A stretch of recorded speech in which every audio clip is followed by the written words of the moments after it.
to the single tranche OMO program was not a secret program. It was actually publicly announced by the Federal Reserve on March 7th, 2008, when the program began. It was a short-term program that ended in January of 2009, and transactions that were conducted under that program, it was part of our open market operations, were reported along with other open market operations on the New York Federal Reserve Bank website very quickly after the transactions occurred. The documents you have before you are from the response for the Freedom of Information Act request, and so that itself should explain why there are redactions. The way the Freedom of Information Act works, it is a request for certain types of information in documents. So redactions are made. First, the agency collects all documents that may have any information that relates to the request.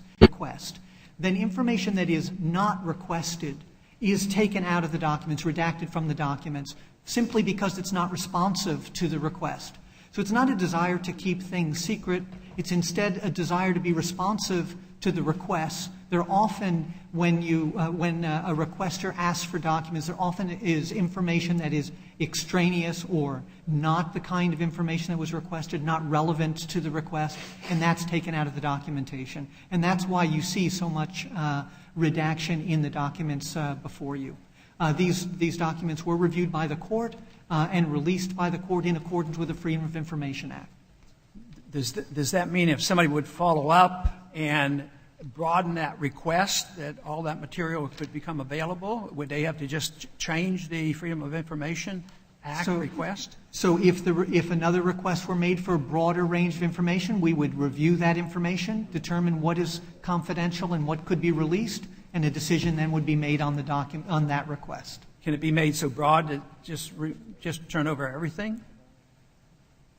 I'm not sure there are enough people in the world to look at everything we have to turn over everything, but we would do the best we could. Okay. My 5 minutes is up, and I now yield to Mr. Clay. Thank you, Mr. Chairman. And thank you, Mr. Alvarez. Just one question. Has the dramatic and, I believe, welcome increase in transparency, including your own initiatives and those called for in the Wall Street Reform Act of 2010, had any adverse or troubling consequences either for policy making at the Fed or for the financial institutions that you regulate and interact with? So we think the increases in transparency, particularly around monetary policy that we've taken in the last few years, have been very helpful and responsive and have improved understanding of the Federal Reserve and the policy actions we're trying to take. We've provided a lot of detailed information about credit transactions we engaged in during the crisis.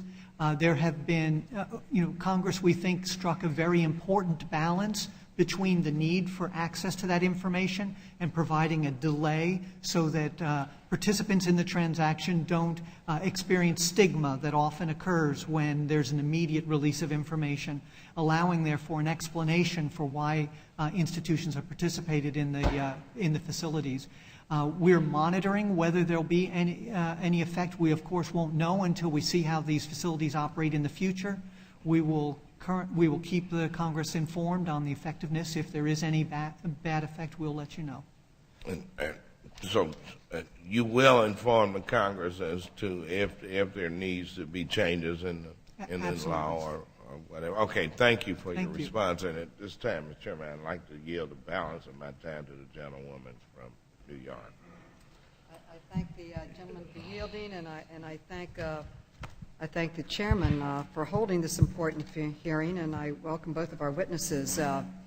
And I think we all have to remember that we were really on the verge of collapse, this was we had the Great Recession instead of the Great Depression because of the monetary policy in many of the steps that we took.